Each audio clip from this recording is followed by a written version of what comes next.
First, I have to say thank you for coming out on a Saturday afternoon. I'm sure there are plenty of things you could be doing. I like to take my Saturday afternoons for napping, right?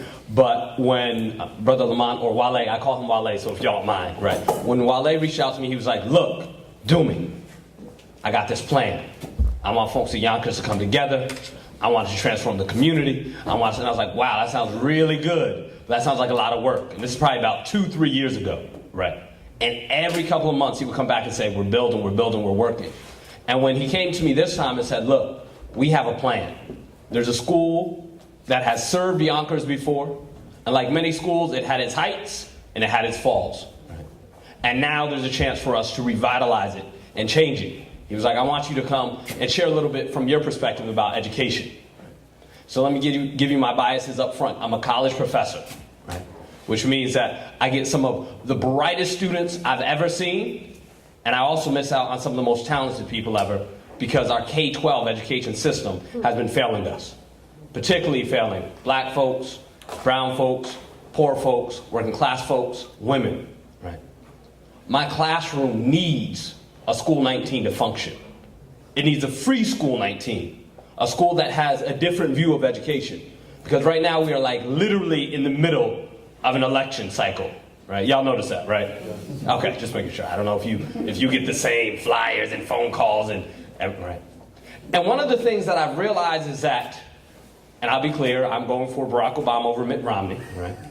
But one thing I'm also clear on is that folks don't talk about education a lot.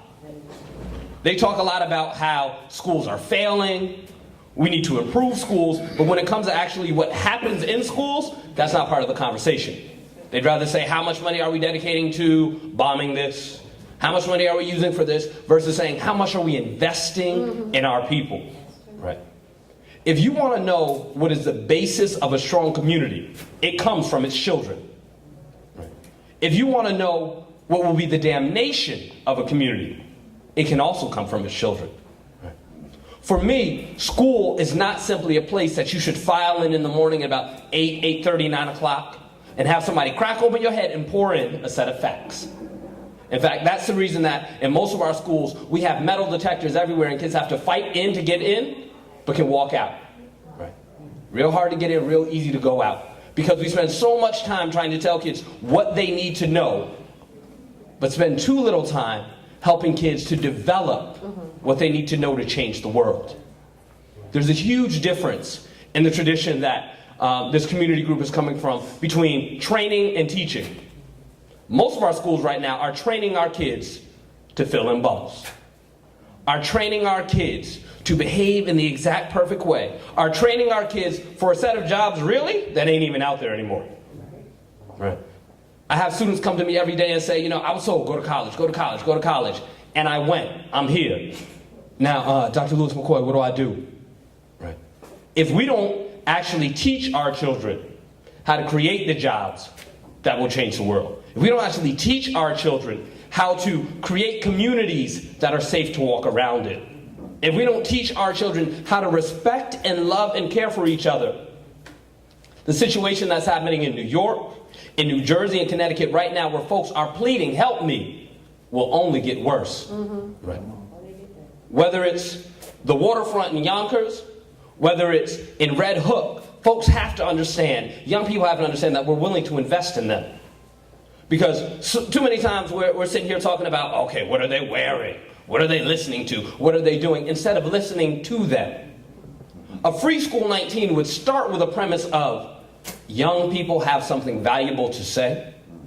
The solutions for today's dilemmas and tomorrow's dilemmas come from those who are being raised right now. My hope for this school is that it's a school not just about education, but liberation. Right?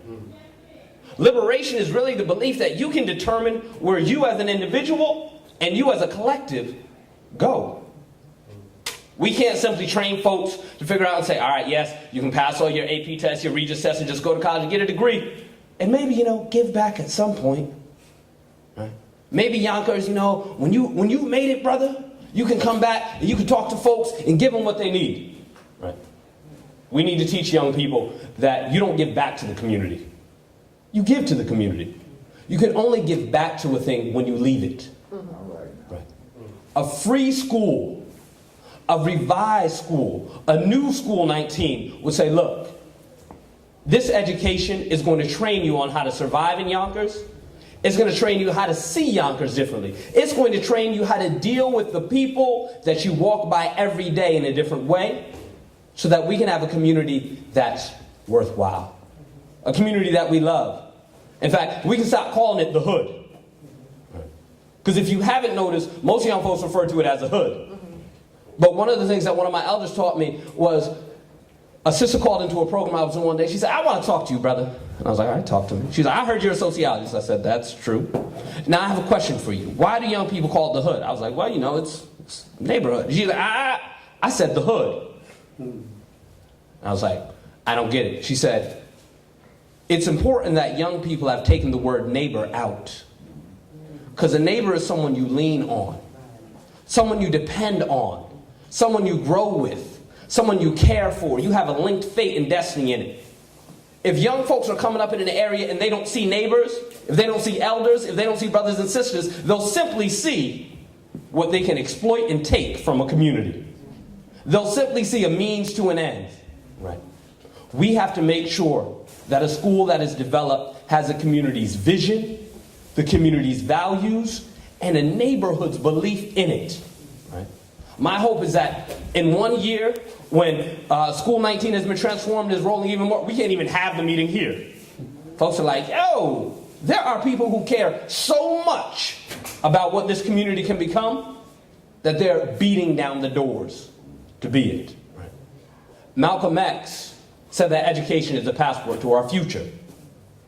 The catch right now is that many of our young people don't even have a passport. We haven't taught them how to live in a world that values each other over things. Right.